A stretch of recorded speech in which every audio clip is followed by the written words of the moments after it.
আমরা অনেক সময় পিয়ানোর প্লাগইন দিয়ে কর্ডস, মেলোডি এগুলো বানিয়ে থাকি, কিন্তু সেগুলোর সাউন্ড রিয়েলিস্টিক লাগে না। তো আজকে আমরা দেখব কিভাবে পিয়ানো প্লাগইনের সাউন্ডকে রিয়েলিস্টিক করা যায়। তো শুরু করা যাক। প্রথমে একটা পিয়ানো প্লাগইন নিব। FL স্টুডিওর স্টক প্লাগইন FL কিস নিলাম। আপনারা চাইলে পিয়ানোর জন্য অন্য যে কোনো প্লাগইন ব্যবহার করতে পারেন। তো পিয়ানো রোলে যাই। প্রথমে একটা বেসিক কর্ড প্রোগ্রেশন বানাই।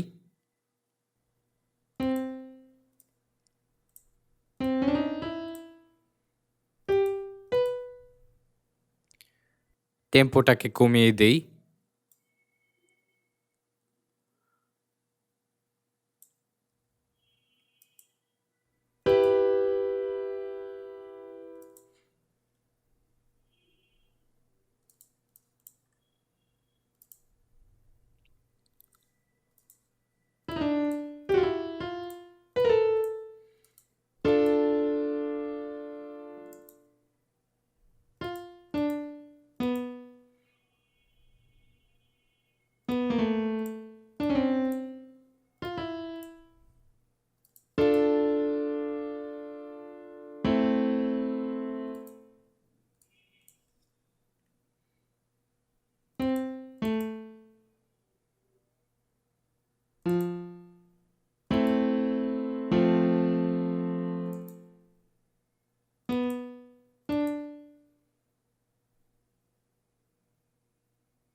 তো কর্ড প্রোগ্রেশন শেষ।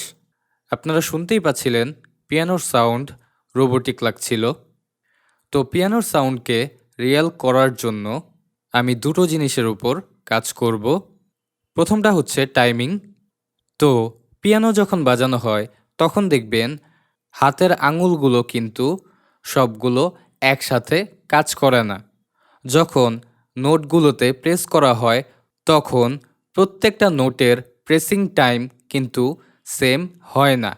আবার এক কর্ড থেকে আরেক কর্ডে যখন যাওয়া হয় তখন কিন্তু হাতের আঙুলগুলো এক একটা আলাদা সময়ে ওঠে, আবার অন্য কর্ডে ভিন্ন ভিন্ন সময়ে বসে। তো এজন্য আমি প্রতিটা কর্ডের নোটগুলোর টাইমিং চেঞ্জ করব। জুম করে নিই।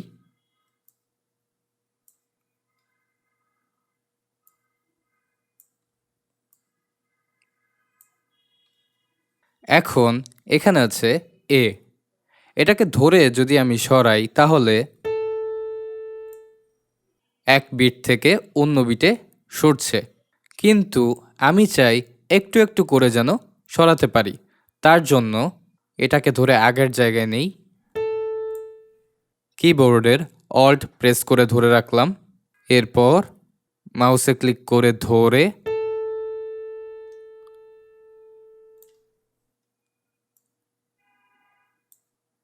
কিছুটা পেছনে নিলাম। আবার নিচেরটাকেও কিছুটা পেছনে নিলাম। কিবোর্ডের অল্টে প্রেস করে ধরে রাখলাম। এরপর মাউসে ক্লিক করে ধরে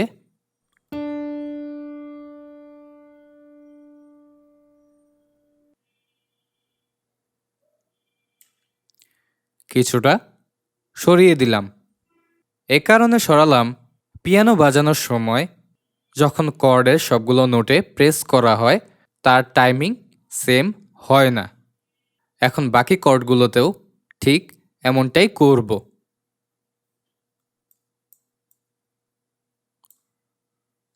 এখানে এই নোটটাকে কিছুটা আগে নিয়ে যাই। তার জন্য অল্টে প্রেস করে ধরে মাউসে ক্লিক করে কিছুটা সামনে নিলাম। এটাকে একটু পেছনে সরাই।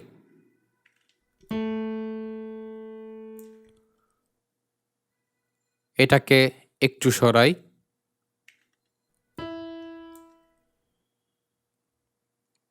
এরপর পরের কর্ডে যাই।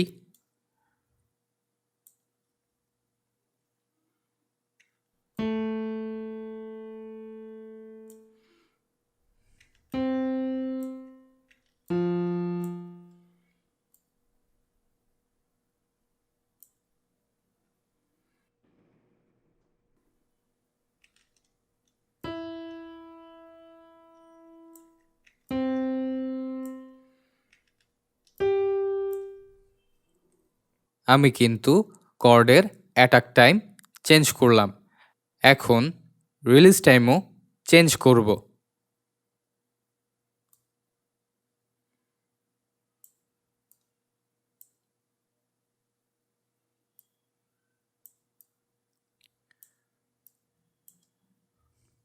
প্রথম কর্ডের রিলিজ টাইম চেঞ্জ করি।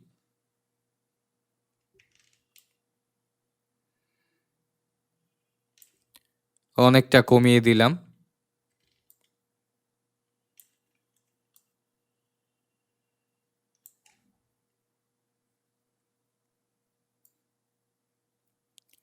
এরপর দ্বিতীয় কর্ডের রিলিজ টাইম চেঞ্জ করব।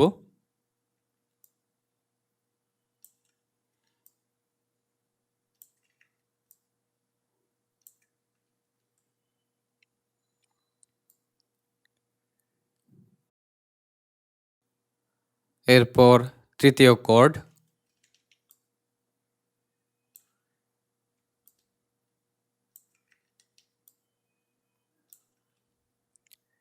এরপর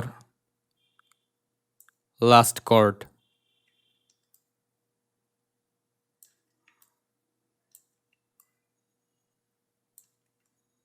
এখন শুনে দেখি।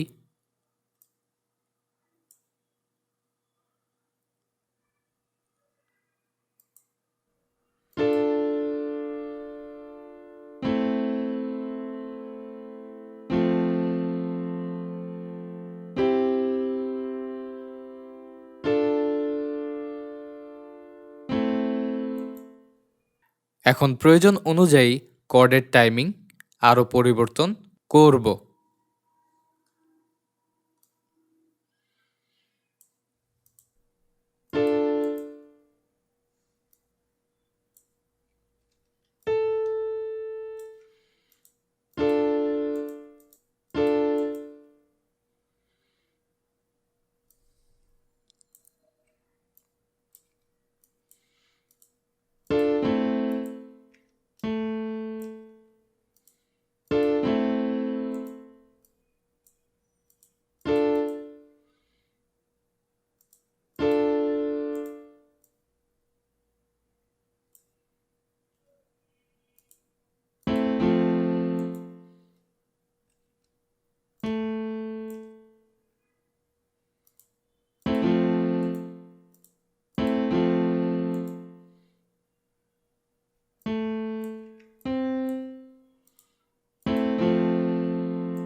ওকে, টাইমিংয়ের কাজ শেষ। আপনারা আপনাদের প্রয়োজন অনুযায়ী পরিবর্তন করতে পারেন। এখন আমি কাজ করব ভেলোসিটি নিয়ে। পিয়ানো যখন বাজানো হয় তখন প্রত্যেকটা নোটের সাউন্ড সেম হয় না। এটা নোট প্রেসিংয়ের ওপর নির্ভর করে। প্রত্যেকটা নোটের প্রেসিং সেম হয় না, তার জন্য প্রত্যেকটা নোটের আলাদা আলাদা ভেলোসিটি থাকে। এখন আমি প্রতিটি নোটের ভেলোসিটি চেঞ্জ করব। প্রথম কর্ডে চলে যাই।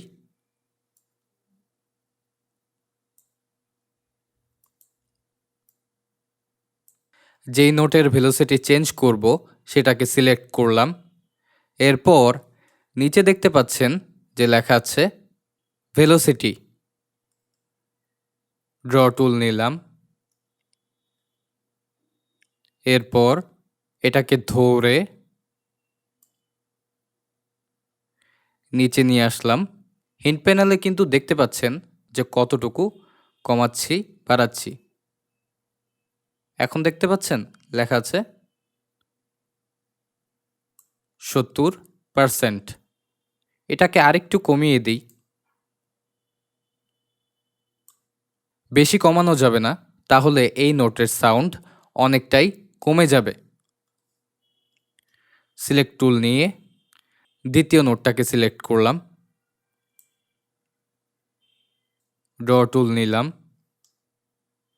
এখানে দেখতে পাচ্ছেন যে রেড কালার, এটা হচ্ছে যেই নোটটাকে সিলেক্ট করলাম সেটার ভেলোসিটি। এটাকে ধরে কিছুটা বাড়িয়ে দিলাম। উপরে দেখতে পাচ্ছেন যে 85। এরপর এটাকেও সিলেক্ট করলাম।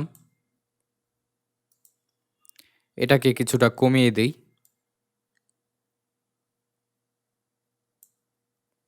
ওকে, এখন যাই পরের কর্ডে। ঠিক একইভাবে এটাকে কিছুটা কমিয়ে দিই।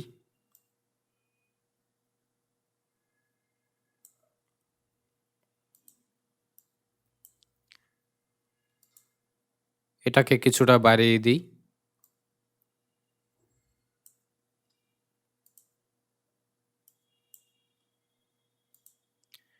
এটাকেও কিছুটা বাড়িয়ে দিই। এরপর পরের কর্ডে যাই।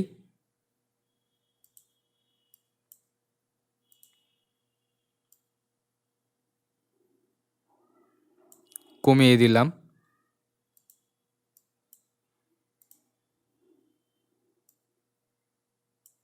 বাড়িয়ে দিলাম। এটাকেও একটু কমিয়ে দিলাম।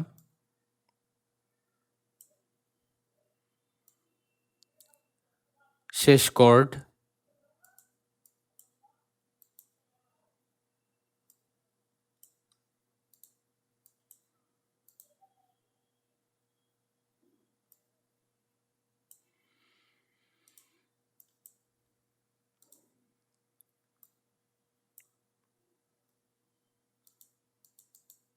আপনারা আপনাদের ইচ্ছে মতো কমাতে বাড়াতে পারেন।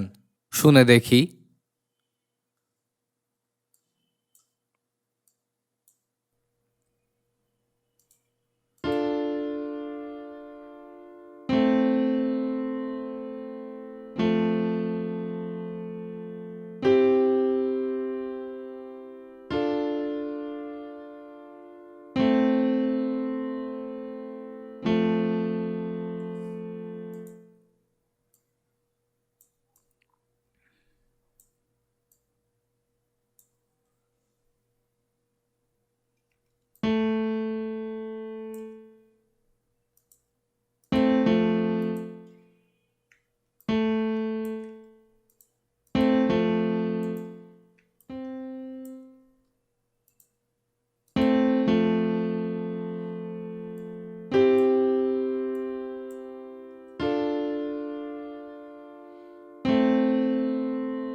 আমি আপনাদের বোঝানোর জন্য কম সময়ে করে দেখালাম।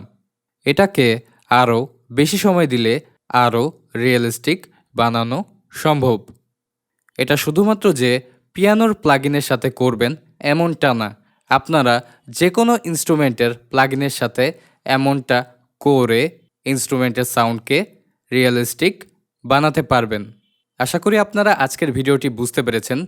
যদি কোনো কিছু না বুঝে থাকেন তাহলে অবশ্যই আমাকে কমেন্ট করে জানাবেন। মিউজিক প্রোডাকশন সম্পর্কিত কোনো প্রশ্ন থাকলে আমার ফেসবুক পেজে মেসেজ দিতে পারেন। আর আমার চ্যানেলটি যদি এখনও সাবস্ক্রাইব করে না থাকেন তাহলে এখনই সাবস্ক্রাইব করে ফেলুন। দেখা হচ্ছে পরবর্তী ভিডিওতে। সবাই ভালো থাকবেন।